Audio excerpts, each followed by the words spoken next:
Hey, so first of all, welcome to Detroit. Thank you. You've been here before? I have been to Detroit, but I've never been to the Fox Theaters. I'm excited that my first time here is playing it. Now, have you ever played other venues around here as a musician?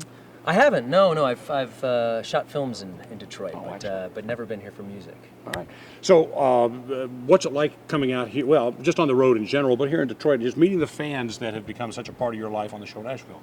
Yeah, it's really wonderful. You know, not everybody can come down to Nashville and see us when we play at the Grand Ole Opry or when we play CMA Fest or around town. So here we get to take the show on the road, and it's been very well received, and it's fun to see our fans out there singing along to the songs that they know from the show and sharing some of our personal music with them. And it's big love fest.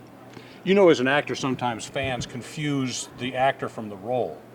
By you guys coming out here on the road, you're kind of aiding and abetting in that particular activity. Yeah, I guess you could look at it that way. Although I think it's quite different. In fact, when you're at the show, it's more like they're getting to know us more as people than reinforcing that we are these characters we play.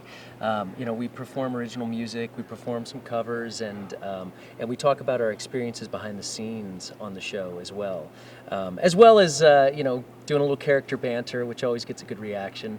We really feel like we get to know the audience as us out here.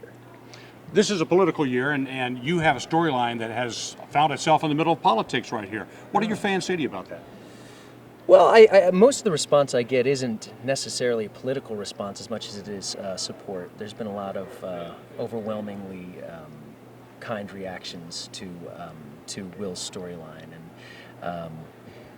and personally, I wish it wasn't a hot button. Personally, I wish it was a story that was told in the past, and no, we don't tell that story anymore. But that's not the case. It's a very current issue.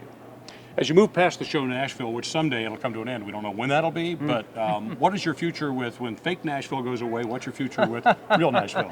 Well, I have a fiance, and we're looking to buy a house and make that home base for now, and hopefully the show will keep me there for a while yet, but if it doesn't, I think we're still going to try to make it home base. She's a fiddle player, and she makes her life in Nashville as well, so it might be a good place for both of us. It sounds like a lot of your castmates are smitten with Nashville. You really have taken root there. Yeah, well, all of us, I think, were real music people before we ever came to the town. So the fact is, not here in Nashville, we're in Detroit right now, but in Nashville, when I got there, I looked around, I was like, oh my God, all these people are interested in the same thing I am. People were writing songs, playing instruments. I met friends that said, hey, you want to come over and jam guitars? I mean, in Los Angeles, I'd have to plan 2 weeks in advance to have a jam session with a buddy. So Nashville is very creative and collaborative in that way. Last question. I'm also doing a story about the Bluebird Cafe, and you've had a chance to play. I assume you played the real Bluebird, not just the fake Bluebird? I've played the real Bluebird. Take two. Blah, blah, blah. I've played the real Bluebird and the fake Bluebird, so. How about the history involved in that real place?